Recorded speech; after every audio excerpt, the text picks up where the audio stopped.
India US വ്യാപാര കരാറിന്റെ വിശദാംശങ്ങളിലും നരവനെ വിവാദത്തിലും മൗനം പാലിച്ച് രാജ്യസഭയിൽ പ്രധാനമന്ത്രിയുടെ പ്രസംഗം. അമേരിക്കയുമായുള്ള വ്യാപാര കരാർ ഇന്ത്യക്ക് ലോകവിപണി തുറന്നു നൽകുമെന്നാണ് അവകാശവാദം. കോൺഗ്രസും തൃണമൂൽ കോൺഗ്രസും അടക്കമുള്ള പ്രതിപക്ഷ കക്ഷികളെ കടന്നാക്രമിച്ചാണ് നന്ദിപ്രമേയ ചർച്ചയ്ക്ക് പ്രധാനമന്ത്രി മറുപടി പറഞ്ഞത്. लेकिन उस चर्चा के सूत्रधार के रूप में आज भारत वैश्विक मंचों पर ग्लोबल साउथ की बुलंद आवाज बन गया है. अनेक देशों के साथ आज Bharat future ready trade deals कर रहा है. पिछले कुछ ही समय में दुनिया के महत्वपूर्ण 9 बड़े देशों के साथ 9 बड़े हमारे ट्रेड डील हुए और उसमें मदर ऑफ ऑल डील एक साथ 27 देशों के साथ यूरोपियन यूनियन के साथ.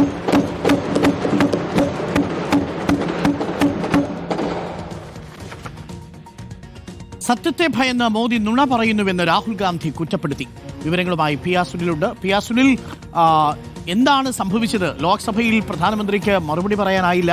രാജ്യസഭയിലാണെങ്കിൽ ഉയർത്തിയ ചോദ്യങ്ങൾക്കൊട്ടും മറുപടി പറയാതെ ഒളിച്ചോടുകയായിരുന്നു പ്രധാനമന്ത്രി. അരുൺ, ഒരുപാട് ചോദ്യങ്ങൾ ബാക്കിയാക്കിയാണ് രാഷ്ട്രപതിയുടെ നയപ്രഖ്യാപന പ്രസംഗത്തിന്മേലുള്ള നന്ദിപ്രമേയ ചർച്ചയ്ക്ക് പ്രധാനമന്ത്രി നരേന്ദ്രമോദി ഇന്ന് രാജ്യസഭയിൽ മറുപടി പറഞ്ഞത്. ഇന്ത്യ അമേരിക്ക വ്യാപാര കരാറുമായി ബന്ധപ്പെട്ട് ഉയരുന്ന ചോദ്യങ്ങൾക്ക് മറുപടിയില്ല. മുൻ കരസേനാ മേധാവി ജനറൽ MM നരവനെയുടെ ഓർമ്മക്കുറിപ്പിൽ ഇന്ത്യ ചൈന സംഘർഷവുമായി ബന്ധപ്പെട്ട് അന്ന് ശക്തമായ തീരുമാനം പ്രധാനമന്ത്രി എടുത്തില്ല എന്ന പുറത്തുവന്ന വിവരങ്ങളിൽ മോദി ഒന്നും പറഞ്ഞില്ല.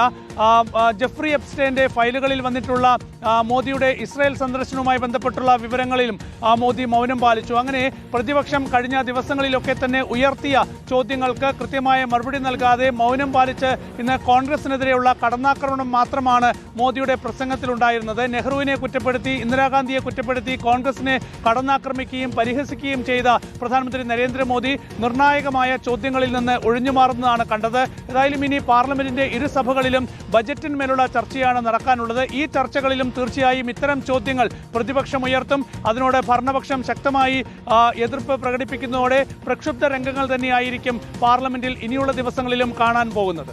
Thank you. പി ആർ സുനിലാണ് വിവരങ്ങൾ നൽകിയത്.